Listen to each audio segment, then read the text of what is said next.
Tell me about yourself. I am Krisha May Calvario, 22 years of age, third-year college student with a degree of Bachelor of Technical Vocational Teacher Education, major in Food Service Management. I am NC2 passer in Food and Beverages Service and Bread and Pastry Production. I have been working in computer laboratory as facilitator in our school when I was in senior high school, and where I received the highest grade in our work immersion. And I also worked in BCCI Bake Shop as baker during our vacation. I also have online shop in this pandemic time. I sell many things like dress and others. Because of this experience, I learned to socialize in different kind of person, to work with team, and the basic knowledge in the computer like troubleshooting, and MS Word. What are your strengths and weaknesses? I believe that your strengths are also your weaknesses. And my family is both my strength and weaknesses. In terms of work, my strengths are my confidence and achievements. And my weaknesses are when I feel inadequate in the position that they have assigned to me. To avoid these weaknesses, I choose to be strong, optimistic every day.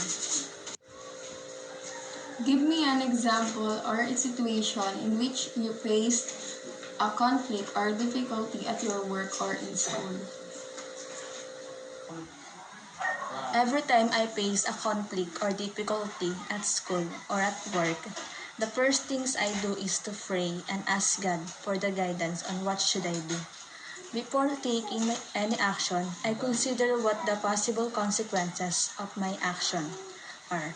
If it is results in a good things, and then I take that action, as well as seek assistance from trusted person to solve the problem.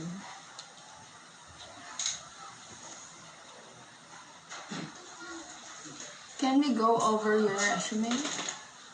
Sure. My first work experience is in computer laboratory as a teacher and student facilitator during our work immersion. Because of that experience, I learned to socialize and interact in different kind of person. My second work experience is in BCI Bake Shop. In this job, I learned to be more patient and hardworking. I'm also the Vice President of Anchor's Life Group Organization in our school and dance ministry leader in Divine God Saves All Nation Church. I currently studying in Dalabasaan ng Southern Lucena with a degree of Bachelor of Technical Vocational Teacher Education, major in Food Service Management. My main objective in this company is to be productive, where I can show my skills in any job that will be assigned to me with competence and quality.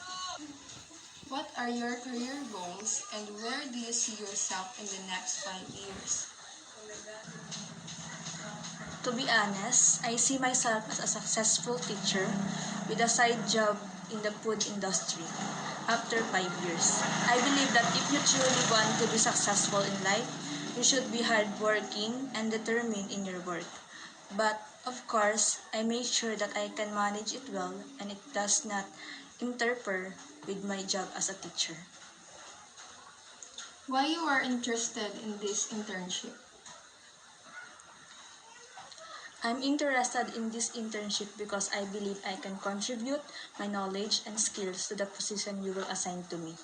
I possess the skills of qualification listed in the job description. And if you hire me, I promise to deliver quality of work for the duration of the internship.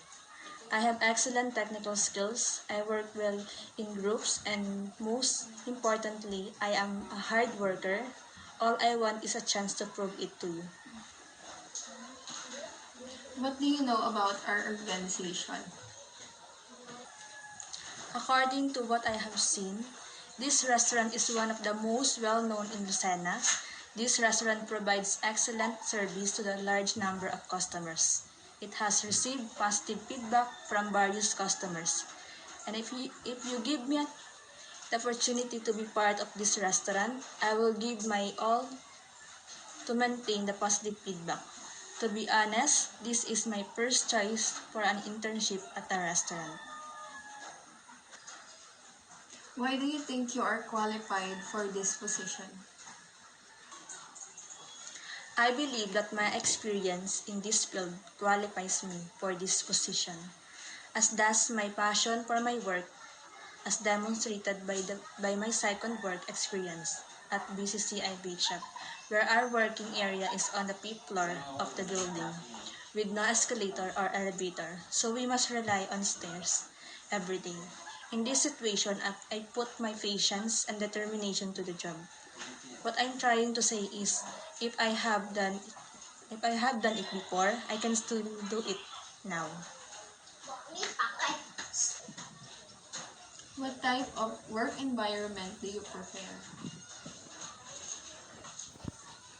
I enjoy working in an environment where the members of the team have a strong sense of camaraderie and a good work ethics.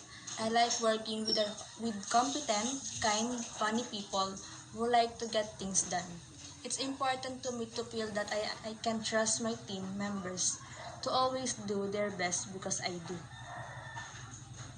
What makes you unique from other candidates?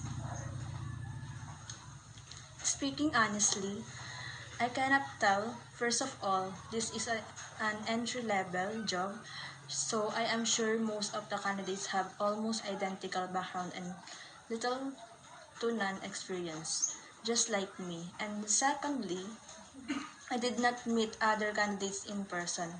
I certainly believe I have what it takes to be a great analyst. But I am sure most other candidates also have their qualities. Perhaps each of us has different personalities because every human being is different. And if it is up to you to decide who has the most fitting personality for the existing team you have in place.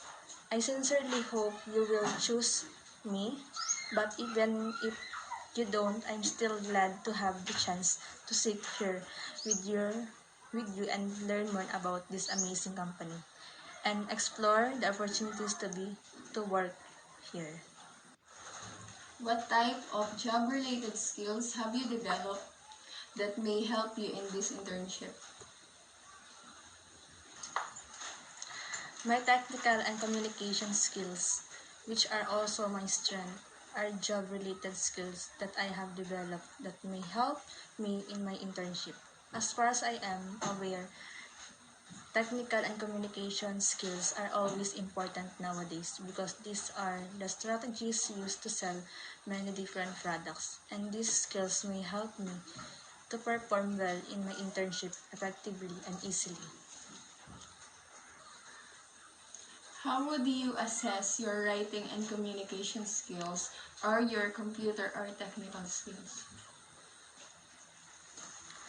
As I assess my communication and technical skills, I think it has improved. And regarding my writing skills, I think it is not well developed, but somehow I am adaptable.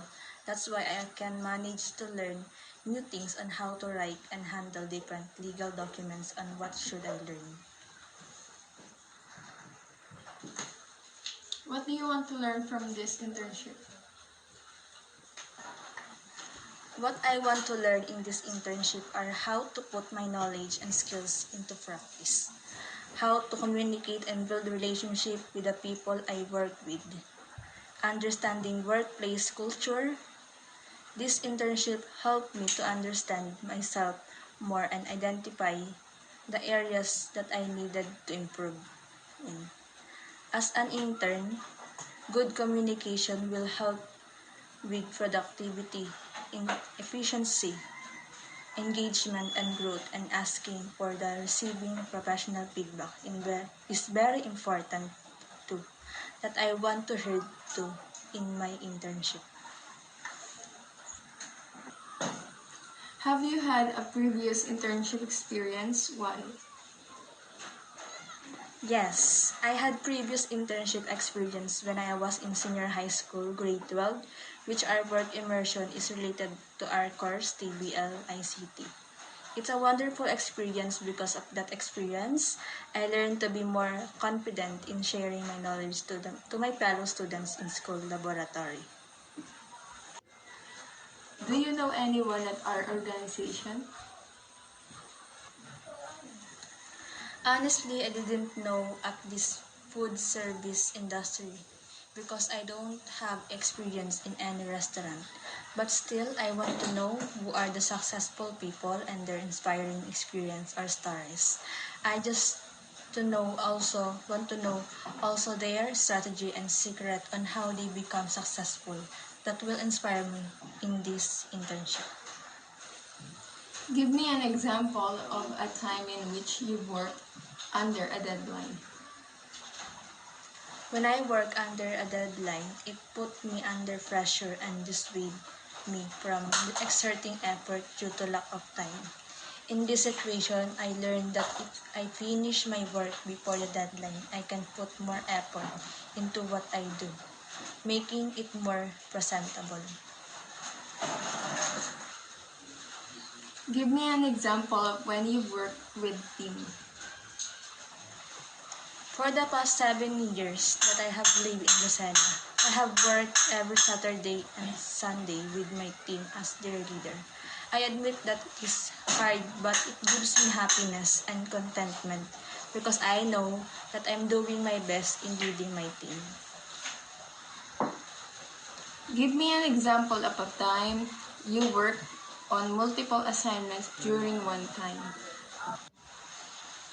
Since my first year college, I have often had to complete a lot of assignments in school in addition to my responsibilities in church. To be honest, it is extremely difficult, but with proper time management and strategy, you can manage it well. Describe a situation where you taught a concept to a peer, co-worker, or other person. Actually, I spent a lot of time teaching other people, especially the beginners, and I taught them with patience, kindness, and humility because I believe that if you teach them in that way, they will be more willing and interested to learn. So patience, kindness, and humility are essential in teaching. Describe a time when you disagreed with a supervisor and how you resolved it. Actually, I don't have experience that I disagreed with my supervisor. But if I experience this kind of situation, I think I should show an evidence that my opinion is right for the matter that I disagreed. But of course, we need to say it with respect. So that's all for today. Thank you, Miss Krisha.